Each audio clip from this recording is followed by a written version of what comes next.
भगवान भोलेनाथ ने माँ पार्वती से कहा, हे पार्वती सुनो, राधा रानी भगवान श्री कृष्ण जी की प्रिय हैं। राधा में रा बोलते ही मनुष्यों परम दुर्लभ बंधनों से मुक्त हो जाता है। ये परम दुर्लभ गति को देने वाला है और धाक बोलते ही दौड़कर श्री हरि के चरणों तक पहुंच जाता है। जय श्री राम दोस्तों, कैसे हैं आप सब? भगवान की कृपा और आशीर्वाद से आप सब अपने अपने निवास स्थल पर कुशल मंगल से होंगे और भगवान आप सबके ऊपर अपनी कृपा और आशीर्वाद बनाए रखें। राधा अष्टमी की आप सब भक्तों को बहुत बहुत शुभकामनाएं। राधे कृष्णा का आशीर्वाद कृपा हमेशा आप सब पर बरसती रहे। दोस्तों, आज राधा अष्टमी है। श्री कृष्ण जन्माष्टमी की तरह ही देश भर में राधा अष्टमी का पर्व भी धूमधाम से मनाया जाता है। इस दिन राधा रानी की विधिवत पूजा की जाती है। आज राधा रानी जी का इस पृथ्वी पर अवतरण दिवस है। अष्टमी की तिथि 10 सितंबर 2024 को रात 11:11 पर प्रारंभ होगी और 11 सितंबर 2024 को रात 11:46 पर समाप्त होगी। पंचांग के अनुसार राधा अष्टमी का पर्व 11 सितंबर बुधवार को ही मनाया जाएगा। उदया तिथि के अनुसार ही हर पर्व मनाया जाता है। इसका पूजन मुहूर्त जो है, भक्त इसमें व्रत रखते हैं, राधा रानी की पूजा अर्चना करते हैं। राधा रानी की पूजा मध्य काल के दौरान की जाती है। ये दोपहर का समय होता है। कृष्ण भगवान जी का जन्म आधी रात को 12 बजे होता है, लेकिन राधा रानी का जो जन्म हुआ था वो सुबह के वक्त हुआ था, ब्रह्म मुहूर्त में हुआ था, जब सूरज की पहली किरण इस पृथ्वी पर पड़ी थी। तब राधा रानी का जन्म माना गया है और इसलिए इनकी जो पूजा होती है दोपहर के 12 बजे होती है। राधा अष्टमी के पूजन का शुभ मुहूर्त दोपहर 11:02 से प्रारंभ होगा और दोपहर 1:31 तक चलेगा। राधा अष्टमी के दिन व्रत करने से सभी पापों से, बंधनों से मुक्ति मिलती है और इंसान अपनी आयु पूरी करके मोक्ष को प्राप्त करता है। निसंतान बहनें, निसंतान माताएं अगर इस व्रत का विधिवत पूजन करती हैं तो उनके घर श्री बाल गोपाल का आगमन होता है, उनकी गोद भरती है। दोस्तों, इस दिन राधा रानी की कथा सुनना बहुत आवश्यक है। राधा रानी की कथा सुनने का बहुत महत्व है। माना जाता है राधा जी के बिना कृष्ण जी को पाया नहीं जा सकता। अगर आप कृष्ण को पाना चाहते हो तो पहले राधा जी को पाना पड़ेगा, राधा जी को जानना पड़ेगा। बिना राधा जी को जाने आप कृष्ण जी को जान नहीं सकते। ये हम नहीं कह रहे, ये हमारे शास्त्र कहते हैं। प्रत्येक वर्ष भाद्रपद के शुक्ल पक्ष की अष्टमी तिथि को राधा अष्टमी का पर्व मनाया जाता है। माना है, यही जाता है। इसी दिन श्री राधा जी का अवतरण हुआ था। इस शुभ अवसर पर श्री राधा रानी और भगवान श्री कृष्ण जी की विशेष उपासना की जाती है। सभी मंदिरों में उत्सव मनाए जाते हैं। बरसाना में, गोकुल में, वृंदावन में, मथुरा में हर मंदिर में राधे कृष्णा राधे कृष्णा राधे कृष्णा की गूंज लगी रहती है। ब्रह्म वैवर्त पुराण के अनुसार एक बार माता पार्वती जी ने भगवान शिव से राधा जी के बारे में पूछा, तो भगवान शिव ने मां पार्वती से कहा, हे सुरेश्वरी, आपने बहुत अच्छा प्रश्न किया है। राधा रानी के बारे में आपने जो पूछा है, राधा रानी का नाम लेने से ही इंसान सभी बंधनों से मुक्त हो जाता है। भगवान भोलेनाथ ने मां पार्वती से कहा, हे पार्वती सुनो, राधा रानी भगवान श्री कृष्ण जी की प्रिय हैं। राधा में रा बोलते ही मनुष्य परम दुर्लभ बंधनों से मुक्त हो जाता है। ये परम दुर्लभ गति को देने वाला है। और धाक बोलते ही दौड़कर श्री हरि के चरणों तक पहुंच जाता है। रा का अर्थ होता है पाना और धा का अर्थ होता है निर्वाण, मोक्ष प्राप्त करना। इसलिए जो मनुष्य राधा बोलता है, राधा नाम लेता है, वो सभी बंधनों से मुक्त होकर भगवान श्री हरि विष्णु के चरणों में पहुंचकर मोक्ष को प्राप्त करता है। यमराज उसको छू भी नहीं सकते। वो जन्म जन्म के काल चक्कर से, आवागमन से मुक्त हो जाता है। इसलिए राधा नाम लेना ही कृष्ण का नाम लेना है। आप कृष्ण कृष्ण बोलो ना बोलो, आप राधा राधा बोलो, आप मुक्त हो जाओगे, आप मोक्ष प्राप्त कर लोगे। इसलिए राधे राधे कहने से कृष्ण आ जाते हैं। कृष्ण जी की डोर राधा नाम से बंधी पड़ी है, तभी कृष्ण जी के नाम से पहले राधा जी का नाम आता है। बैकुंठ धाम में बैठी मां लक्ष्मी भी राधा जी के वाम अंग से उत्पन्न हुई है। इसलिए राधा राधा राधा, राह दे राह दे राह दे, राह दे राधे बोलने का मतलब होता है राह दे राह दे। राह का मतलब है रास्ता। हे राधे, हमें राह दो, हमें रास्ता दो, हमें इस जीवन मार्ग से मुक्त होने का रास्ता दो।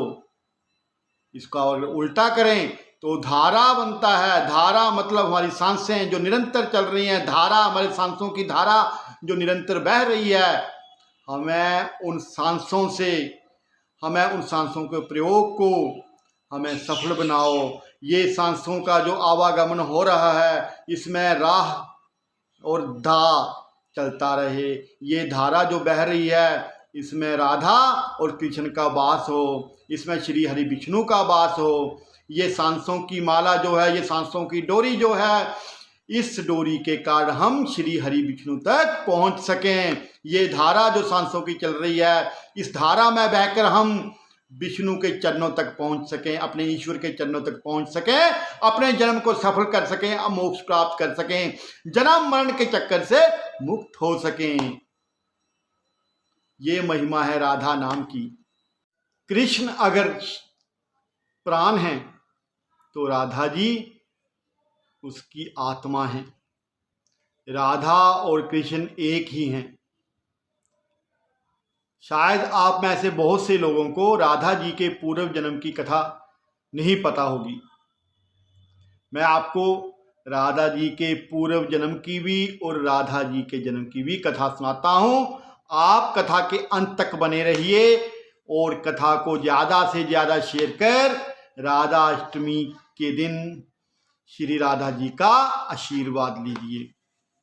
दोस्तों, समुद्र मंथन के समय जब राक्षस अमृत से भरा हुआ कलश लेकर भाग रहे थे, तो भगवान श्री हरि विष्णु जी ने मोहिनी रूप का अवतार लिया था, मोहिनी रूप धारण किया था।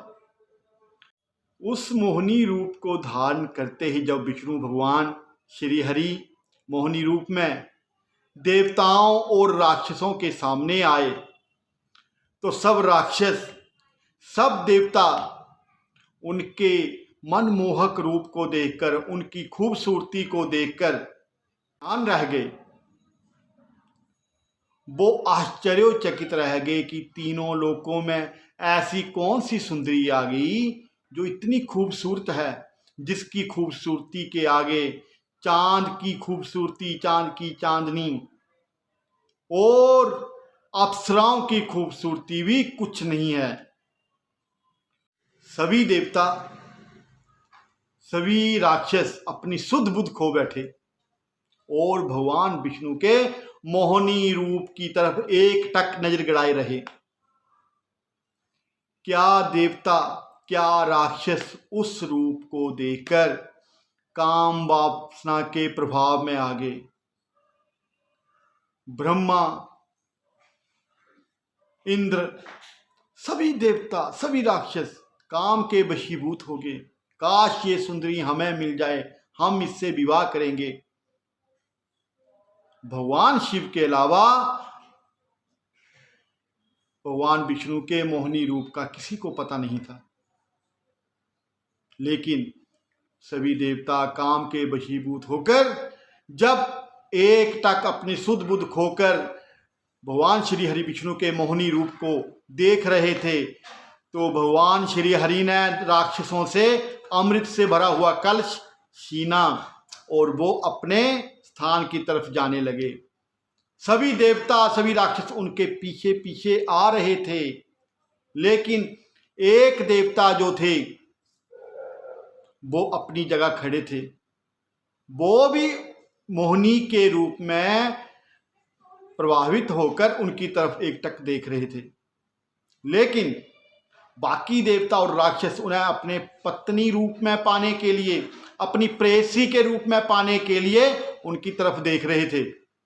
उनको पाने के लिए अपने काम के वशीभूत होकर उनमें जो काम वासना जागी थी उसको शांत करने के लिए उनकी तरफ देख रहे थे। लेकिन एक देवता भगवान सूर्य उनको एकटक देख रहे थे और उनमें अपनी पुत्री का, अपनी बेटी का रूप देख रहे थे और सोच रहे थे काश इतनी खूबसूरत बेटी मेरी हो। भगवान श्री हरि विष्णु के मोहिनी अवतार ने किसी की तरफ नहीं देखा, लेकिन जाते जाते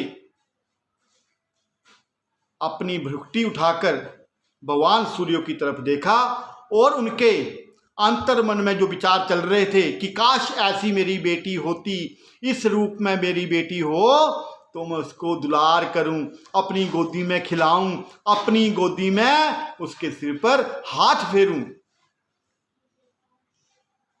भगवान श्री हरि विष्णु ने उनकी मनोदशा जान ली और जाते जाते भगवान सूर्य से कहा, अभी इस वक्त तो तुम्हें पुत्री के रूप में मैं मिल नहीं सकता, लेकिन अभी तुम तपस्या करो।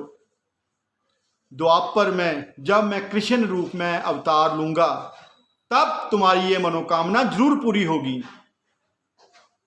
भगवान सूर्यदेव श्री हरि विष्णु के चरणों का ध्यान करते हुए वहां से चले गए। काफी समय व्यतीत हुआ, द्वापर युग आ गया। भगवान सूर्य ने राजा वृषभानु के रूप में जन्म लिया। वृषभानु के रूप में जन्म लेते ही जब राजा एक बार सुबह सैर को निकले थे, तो भाद्रपद की अष्टमी वाले दिन सुबह ब्रह्म मुहूर्त में 4 बजे जब सूर्य की पहली किरण धरती की तरफ आ रही थी, तो राजा ने देखा कि सरोवर के बीच में कमल का पुष्प सूरज की किरण के साथ साथ पड़ते पड़ते खिल रहा है। जैसे ही वो पुष्प पूरा खिला, उन्होंने देखा, उनकी हैरानी की सीमा नहीं रही कि उस कमल के पुष्प के बीच में एक छोटा सा प्यारा सा बच्चा है। जब पूरी सूर्य की किरण उसके ऊपर पड़ी तो स्पष्ट दिखाई दिया। राजा वृषभानु ने वहां पर जाकर उस कमल के पुष्प को उठाया तो देखा बहुत सुंदर, तीनों लोकों में भी इतना खूबसूरत कोई नहीं होगा। उसकी आंखों का तेज संभाले नहीं संभल रहा था। राजा वृषभानु की कोई संतान नहीं थी, तो वो उस बालिका को उठाकर अपने घर ले आए और अपनी पत्नी कीर्ति को देते हुए बोला कि ऐसे ऐसे जब मैं सुबह की सैर के लिए जा रहा था, सारा घटनाक्रम कह सुनाया। उन्होंने सोचा अब मैं इस बालिका का क्या करूं, पता नहीं किसकी बालिका है, किसके घर का चिराग मैं अपने घर में ले आया हूं। तभी ब्रह्मा जी वहां आए और उन्होंने वृषभानु को कहा, हे राजन, तुम्हारे घर में साक्षात लक्ष्मी आई है, साक्षात श्री हरि विष्णु का अंश है। तुमने पत्नी कितने हजारों हजार जन्म श्री हरि विष्णु को अपनी पुत्री के रूप में पाने के लिए तपस्या की है, तो भगवान श्री हरि विष्णु ने तुम्हें तुम्हारी तपस्या का फल दिया है। ये आज से तुम्हारी पुत्री है और इस पुत्री का लालन पालन प्यार से करो, प्रेम से करो, पूरी श्रद्धा से करो। वृषभानु ने ब्रह्मा जी के वचन को सुनकर उनका धन्यवाद किया और अपनी पत्नी कीर्ति को कहा, ये आज से हमारी पुत्री है। लेकिन एक बात बहुत हैरानी वाली हुई। बात यह हुई, राधा जी जब वृषभानु जी के घर में आई, वो ना तो रो रही थी और ना ही अपने नेत्र खोल रही थी। 1 साल बीत गया, 2 साल बीत गए। वो इस बात से बहुत चिंतित रहने लगे कि बेटी बड़ी तो हो रही है, लेकिन ना तो वो मुंह से कुछ बोलती है, ना रोती है और ना अपने नैन खोलती है, ना हमें देखती है। इसी चिंता में दोनों पति पत्नी का समय व्यतीत हो रहा था। एक दिन नारद मुनि उनके पास आए और कहा, राजन, तुम्हें घबराने की जरूरत नहीं है, तुम्हारी पुत्री में कोई दोष नहीं है। तुम अपने घर में अपनी पुत्री के नाम से अपने पुत्री का नामकरण करने के लिए अपने घर में एक समारोह का आयोजन करो और गोकुल के नंद बाबा को उनके परिवार के सहित अपने घर बुलाओ। तुम्हारी जितनी दिक्कत है, तुम्हारी जितनी संकट है, तुम्हारी पुत्री के लिए तुम्हारा जितना प्रेम है, मैं समझ पा रहा हूं। तुम आयोजन करो, समारोह का आयोजन करो और नंद बाबा को अपने घर में बुलाओ। वृषभानु जी ने ऐसा ही किया। नंद बाबा आए, माँ यशोदा आई, उनके साथ साथ नंदे नन्हे नन्हे कान्हा भी आए, कृष्ण भी आए। जब भगवान श्री कृष्ण बरसाना में वृषभानु जी के घर में पहुंचे, माता यशोदा और नंदलाल तो बड़ों के समारोह में बैठ गए, लेकिन नन्हे कान्हा कहीं नहीं रुके। वो सीधे वहीं गए जहां पर श्री राधा जी का पालना था, जहां उनको झूले में डालकर सुला रखा था। राधा जी चुप थी, लेकिन जैसे ही राधा जी ने देखा सुना कृष्ण जी उनके कक्ष की ओर आ रहे हैं, उनके कमरे की ओर आ रहे हैं, तो जो कृष्ण जी ने अपने पाँव में घुंघरू बांध रखे थे, उन घुंघरुओं की आवाज से राधा जी पहचान गई कृष्ण जी आ रहे हैं। लेकिन जैसे ही कृष्ण जी उस पालने के पास पहुंचे, उन्होंने अपने घुंघरू जोर से पटके और प्यार से राधे कहा। जैसे ही उन्होंने राधे कहा, राधा जी ने अपने नेत्र खोले और पृथ्वी पर आते ही, जब से वो पृथ्वी पर आई थी, उन्होंने सबसे पहला जो चेहरा देखा भगवान श्री कृष्ण का देखा, अपने प्रियतम का देखा, अपने प्रियो का देखा, अपने प्रेमी कृष्ण का देखा। उन्होंने तब तक अपने नैन नहीं खोले, तब तक अपनी आवाज़ किसी को नहीं सुनाई, ना अपनी आवाज़ किसी को सुनाई, ना उन किसी का चेहरा देखा, कि जब तक वो कृष्ण का चेहरा नहीं देख लेती, जब तक कृष्ण की को अपनी आवाज़ नहीं सुना देती, किसी को अपना ना चेहरा किसी का ना चेहरा देखेंगी ना आवाज़ सुनाएंगी। जैसे ही राधा जी रोई, उन्होंने नैन खोले, सारे बरसाना में खुशी की लहर दौड़ पड़ी। वृषभानु, कीर्ति जी और यशोदा जी, नंदलाल जी उनके कक्ष में आ गए। सारे नगर में राधा जी को और कृष्ण जी को नंद बाबा के साथ, माँ यशोदा के साथ वृषभानु जी ने नगर फेरी खुलवाई, अपनी बेटी के आने की खुशी मनाई। दोस्तों, ये कथा थी श्री राधा जी के जन्म की। जाता है राधा जी के जन्म की कथा जो सुनता है उसको सभी बंधनों से मुक्ति मिलती है और कृष्ण की प्राप्ति होती है। इस जीवन के बंधनों से मुक्त होकर परम धाम श्री कृष्ण जी के धाम, श्री हरि विष्णु के धाम, श्री हरि जी के चरणों में स्थान मिलता है। इसलिए श्री राधा जी की कथा को प्रेम पूर्वक सुनकर ज़्यादा से ज़्यादा शेयर करके सबको सुनाना। सुनने वाले को भी पुण्य मिलता है, सुनाने वाले को भी पुण्य मिलता है। श्री राधा कृष्ण जी की कृपा आप सब पर बनी रहे। आप हमेशा तंदुरुस्त रहें, स्वस्थ रहें, आपके घर में सुख शांति समृद्धि रहे और परिवार में परस्पर प्रेम बढ़ता रहे। इन्हीं कामनाओं के साथ, प्रभु श्री चरणों में इन्हीं प्रार्थनाओं के साथ आज आपसे विदा लेते हैं। जय श्री राम, जय श्री कृष्णा, राधे राधे।